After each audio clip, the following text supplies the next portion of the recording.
Welcome to Recap King. In this video, we will explain Out of the Furnace. This movie tells the story of a man who takes matters into his own hands to find justice when his brother mysteriously disappears and law enforcement doesn't follow through fast enough. Will he be able to find the killer of his brother and avenge him? Let's find out in Out of the Furnace. Out of the Furnace begins with the story of a man named Harlan DeGroat, who is seen watching a movie in his car in a park. He was accompanied by his female friend who was laughing at him. Unable to accept being belittled by his female friends, Harlan banged the woman's face against the car's dashboard. The commotion was heard by the man who was also watching in the garden. Then, the man defends Harlan's girlfriend and a fight ensues. Unfortunately, the man was beaten badly by Harlan. Elsewhere, a man named Russell Bays works at a Pennsylvania steel mill. Russell saw his younger brother, Rodney Bays Jr.'s car, parked outside the racetrack on his way home from work. Russell got out of the car and approached him. Rodney just lost a horse racing bet. Seeing this, Russell asked his brother where he got the money to place a bet. Rodney then admitted that he borrowed money from a loan shark named John Petty, who owned a bar and ran illegal things. Russell was annoyed with his brother's behavior, who had owed him just a gamble. However, he did not have the heart to scold the behavior of his only brother whom he loved. The next day, Russell visited his father, who was lying sick. His father is cared for at home by his uncle, Red Bays. There, Russell also met Rodney, who turned out to be a military member and would soon be assigned to Iraq. After visiting his father, Russell then visited John, the moneylender who had lent money to his brother. When he was about to enter John's room, it turned out that John was with a guest who spoke in a threatening tone. Petty, you better start following through on your promise. The guest was Harlan. Russell then entered without permission, and it made Harlan a little annoyed that he reprimanded him. Then, Russell gave his monthly salary to John to pay off his brother's debt. He promised to pay the rest when he received next month's paycheck. However, Russell asked John to keep his actions a secret from Rodney. Then, Russell spent time drinking at John's bar before heading home. That night, Russell came home by driving his car drunk. At that time, the streets looked deserted. Unexpectedly, a car came and stopped in a transverse position. Russell was too late to hit the brakes. He couldn't dodge and hit the car. Unfortunately, there was a mother and her young child in the car he hit. After getting out of the car and checking the condition of the passengers, he was shocked because the two passengers had died because of him. Russell's accident case made him imprisoned for 8 years. Rodney always visited him in prison, but Russell's girlfriend, Lena Taylor, never showed up.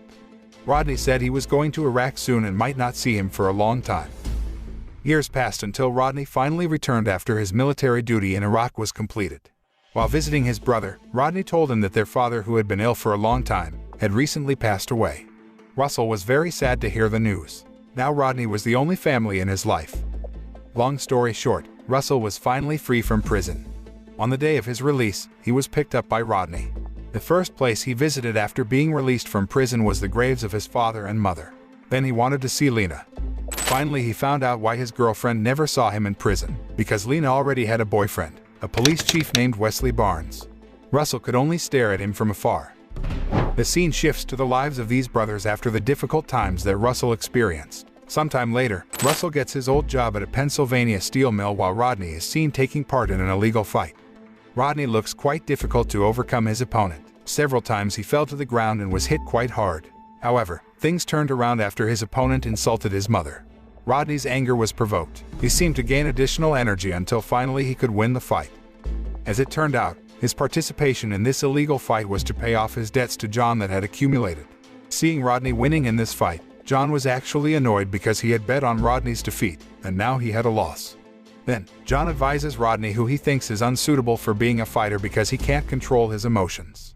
John then advised Rodney to follow in his brother's footsteps by working in a metal factory. Rodney, whose face was battered and feeling a little dizzy, just didn't listen to John's advice. Meanwhile, Russell, who had been at home and was waiting for Rodney to come home, was surprised when he saw his condition. However, he did not inquire further about the incident that injured him.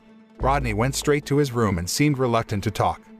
The next day, while cleaning up the leftovers from breakfast, Russell saw the hand bandages in the trash. He immediately spoke to Rodney and advised him to stop being a fighter. He asked him to come with him to work in a metal factory. The payoff might not be as great when compared to working as a fighter, but at least he could use it to live. Hearing Russell's advice, Rodney became angry. He said that he no longer cared about life. He then showed the scars he got while serving in Iraq and argued that serving the country only resulted in depression because he saw many war victims falling before his eyes. What's more, after that, he he did not feel an affluent life. In the afternoon, Rodney visited John at his bar. There he begged John to register himself in the fight to pay his debts. At first, John is reluctant to register Rodney because the risks are high and the fight's organizers are notoriously fraudulent. However, because Rodney continued to insist, finally he was willing to fulfill Rodney's request. Later, John calls Harlan, the man who arranged the fight, to include Rodney in the next illegal fight. Elsewhere, Russell is seen meeting with Lena. He begs her so they can be together again. However, Lena rejects Russell, especially since she is pregnant because of her relationship with Wesley. While crying, the two embraced. Russell was trying to let Lena go. After meeting Lena, he then visits the crash site when he crashes into a car. He laid a wreath to offer his condolences to the accident victims. The next day, he meets his uncle, Red, who takes him hunting in the forest. Feeling tired, he obeyed his uncle's invitation. Elsewhere, Rodney is seen with John to meet Harlan, who underestimates Rodney's fighting ability because of his stature and looks that are not like a fighter. Hearing Harlan's taunts, Rodney gets angry and challenges him to prove that he is capable enough to take part in an illegal fight. Luckily, John was able to resolve the dispute. Later, John took Rodney out and asked him to talk. He asks Rodney to give up in the next fight because that's what he and Harlan agree. Rodney was silent because he was still mad at Harlan. He hadn't decided if he would give in. Moments later, Rodney began to fight. His fiery rage allows him to attack well and overwhelm his opponent. Seeing this, John gave a stern warning to Rodney to give in. Rodney then obeyed John's wishes. He didn't fight back at all when he was attacked. However, his opponent beat him blindly, forcing John into the battle arena to save Rodney. After the fight, Harlan approaches John and says that his business is done, because Harlan won the bet money in the fight that was fought by Rodney. Then, they went home. John was relieved to not have to deal with Harlan in the car. Unfortunately, his estimate was wrong because on the way, their car was intercepted by Harlan and his men. Harlan then approached John's car, which had stopped at the end of the bridge. When John saw Harlan, his cell phone accidentally fell under the car seat and connected his bartender's number to voicemail. Then, through the car window, Harlan brought his face closer to John and said he wasn't done, then he shot him dead. Harlan ordered his men to drag Rodney and take him to a warehouse. That night, Russell, who had returned from hunting, entered Rodney's room. He finds a letter. In the letter, Rodney apologized to Russell for not taking his advice not to fight. He promised that the fight will be his last fight, and after that, he promised to work in a metal factory. At the same time, Rodney is being tortured by Harlan's men. As Harlan walked into the barn, he asked Rodney to see his face. However, Rodney actually mocked Harlan by calling him a coward. His insults inevitably angered Harlan. He shot Rodney straight away. After Rodney died, Harlan ordered his men to bury his body in the middle of the forest. The next day, Wesley comes to Russell's house. At first, Russell thought that he came to his house because of his relationship with Lena in the past. However, his prediction turned out wrong because he came to inform him of John's death in the forest. Later, at the police station, John is shown in a voice recording before John's death. It turned out that the seconds before John died had been accidentally recorded into his bartender's voicemail. However, the police had difficulty finding Rodney, who was with John at the time of his death. Even though the police had interrogated the people at the scene of the fight, they were all silent. Hearing this, Russell felt very upset. He even accused Wesley and the police of incompetence in handling the case of Rodney's disappearance. Sometime later, Russell and his uncle came to John's office to find information about Harlan's address. The bartender that Russell met at John's office said he didn't know Harlan's address, but he knew where the fight was taking place. In his investigation, Russell discovers the fact that John has a debt to Harlan with a very large amount and will be paid off with a fight agreement. Russell and his uncle immediately went to the location of the fight. Unfortunately, they found no one there. Later that night, Russell visits a parking area and pretends to buy drugs from Harlan's men.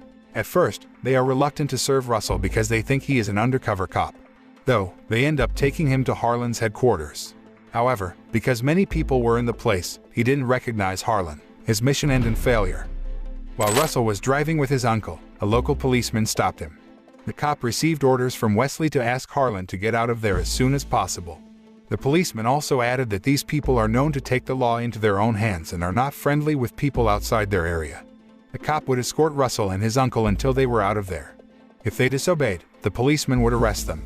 Russell and his uncle were forced to obey the police's orders and return home. A few days later, Wesley was waiting for him at the factory exit after work. There, he said police had found Rodney's body buried in the woods. Heard from the Jersey police. They found your brother. Hearing this, Russell tried to be strong. That evening, Wesley and Lena visit Russell's house and offer their condolences. Lena asks Russell not to investigate Rodney's death alone and leaves the case to the police. Several months passed. Russell tried to live a normal life. Although he gets word that the police have raided Harlan's house, Harlan's whereabouts are still unknown. After waiting for months to no avail, finally, Russell decided to take matters into his own hands. He sneaks into John's office to find out information about Harlan. There he found Harlan's phone number and called him right away. He asked Harlan to come to the bar where John's office was. He said he would pay John's remaining debts. That night, Harlan came to the bar accompanied by one of his men.